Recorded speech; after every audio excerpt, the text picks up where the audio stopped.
All right, my loves, welcome back to the story behind the story. This is the podcast of Red Thread Publishing, where we have short conversations with women who are becoming authors or are already published, not only about their writing, but how writing is really helping propel their mission forward. Today, we're joined by Bethany Bagby, who is a co-author of our upcoming book, FEISTY. Thank you so much for joining us this morning. Oh, I'm so excited to be here. Thank you for having me. Absolutely. So in a collaborative author book, everybody writes a chapter, and you've written a chapter for FEISTY. What was that writing process like for you? You know, I feel like it's a story that's just been waiting to get out. And this finally gave me the venue to do so. You know, I grew up, not to give too much of my chapter away, but I grew up in a very gender role centric and religious background. And so I always felt deep inside that I was meant for more. Like I was meant to have a place on a main stage, if you will, but it was really trying to reconcile that with who, like, my community and my society was telling me I was allowed to be. And so just, life experiences across, I'm 33. So just traveling across that time and all the experiences that I've had and the choices I've made have really just led me to finally being able to use my voice. And so that's what this collaborative book allowed me to do. And so I was so blessed and grateful for the opportunity. I love that you bring that up, because it's one of the most common pieces that I hear from authors of, like, I've had this story for a long time, and figuring out how to navigate the sharing of what it is that we each have to say. Why do you think the book is called FEISTY? Why do you think it's important for women to really step up into their feistiness and explore this quality at this day and age? For me, it's for my girls. That even though it was something that I struggled with and I was trying to work through for all those years, I didn't have a real reason. I didn't have that why until I had my first child and found out it was a girl and was like, oh my gosh. Like now it truly felt real to me that who I was being and how I view myself, how I'm showing up in the world, like that translates directly to my children. Now I have two girls. So for me, more than anything, it's about realizing that the way I grew up and the personal struggles that I had, it doesn't have to be that way. And it doesn't have to be that way for my girls. And the more I've been in this space of learning and growing and meeting all these other women, we can come from completely different backgrounds, and we all have this similar story that we felt oppressed in some way or felt like our voice didn't matter. And if we can change that for our girls, change it for the next generation, like, what could be more important and impactful for that? Yeah, I'm seeing the emotion in your face when you share that. And I know when my skin prickles that we're on to something. And I agree. I can't think of anything more significant. And what I hear you saying is, you had this inheritance of how it was, and what you're doing is shifting that so that it doesn't go on for another generation. And this goes beyond your book, right? I want to hear a little bit more about your other work, and how this sharing this story in this context is helping your larger work in the world. Right. So I'm the founder of the Family Unity Project, and our main mission is to empower families to create lifelong bonds. And we do that by creating consistent and intentional time together where each member of your family feels seen, heard, and valued. So really taking it back to, like, your family at home.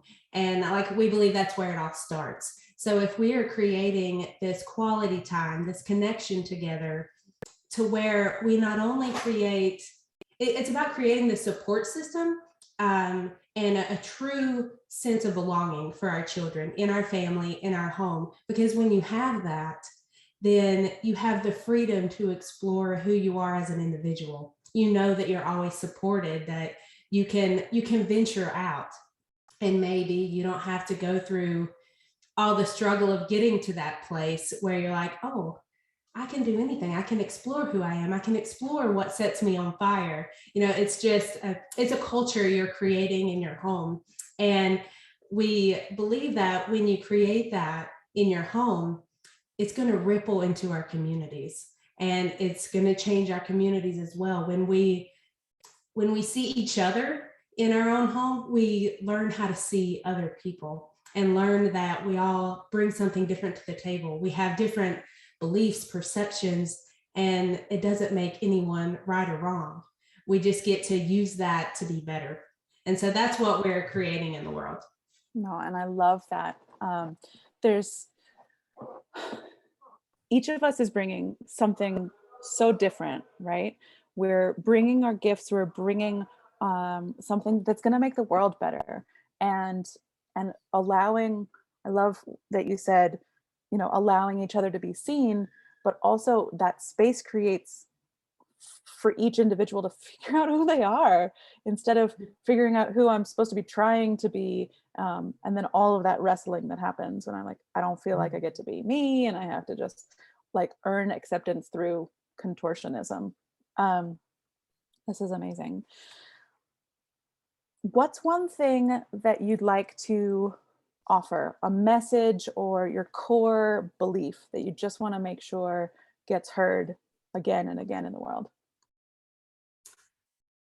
That what we're talking about creating, it really can be simple, and it really can be easy. Like when we're talking about family connection, it doesn't have to be hours on end that were carefully planned and set aside, and these like uniquely constructed conversations, because like we're big on family dinner. Like one of our like premier programs, it focuses on family dinner.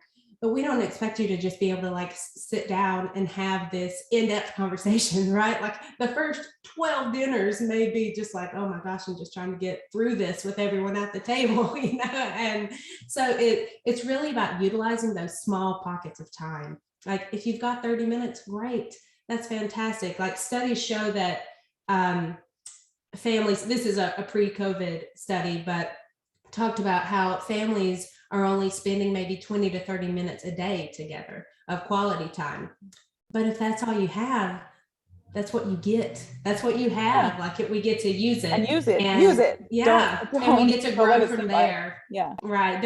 It doesn't have to be a week-long vacation once a year where you actually get to connect with your family. No. It's just about learning to use those little small pockets of time.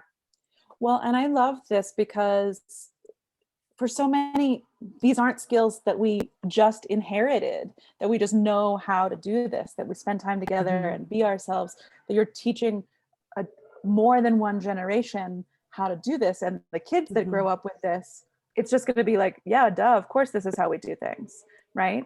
Instead of stretching. And I'm just imagining all of the ripples, all of the ways that this is going to have positive benefits for people for generations to come.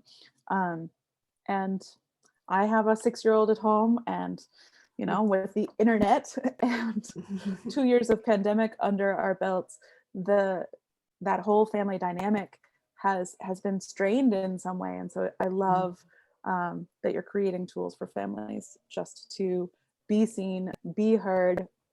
And I think that comes back to FEISTY too, is like figuring out who you are and having the safety and the courage to express that without, you know, fear of retribution and so on. Yeah, and just go for it. And like it doesn't matter. Like you get to be you, and you get to, especially if you have a family, you get to raise your family in the way that you see fit, and everyone else be damned. Like so. Yeah, so I think that's where the FEISTY comes in. It's just, you know, do you and do what you need to for your family, and societal pressures. Well, and I think that is the essence of FEISTY. It's there are and have been all these pressures to be a certain way, right? And a lot of them are outdated. A lot of them never were with the individuals in mind. And we do have the capacity, and the women who are sharing in this book have taken the opportunity to raise their voices and risk. It is not just always an easy pathway to tell a story. It is terrifying to speak our truth, and often speak our truth against this sort of larger pressure to be a certain way. But the authors of this book are each taking that risk sort of for the larger community, so that we can give that sense of permission, that sense of, oh yeah, I can too, for thousands of women, millions of women. Yeah, absolutely. Because none of us have reached this magical pinnacle where it's like, okay, I'm up high on this mountain and I can use my voice now. Like it is a risk, because the rest is still unwritten, and we're just taking the chance, and we're going to make it work as we go along, And so I think most, if all of the authors in this book, we've come to this point where we had to make this critical decision, and it wasn't easy, but we made it because we knew it was right.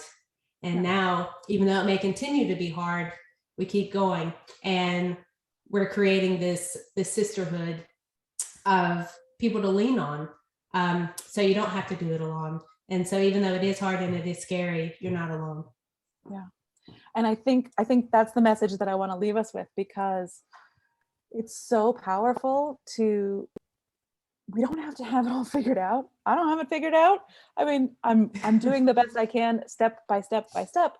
And I think that for me, that is the pinnacle. That's as good as it's ever going to get. I never want to get to that place where it's all smooth sailing, that it's the community of alignment, and I'm willing to share, and I'm willing to listen, and I can observe and have this community of sisterhood, like you said, that just makes all the difference, that we don't have to be perfect to figure out who we are and go make a mess of it, right? Being feisty, you don't have to get it right the first time.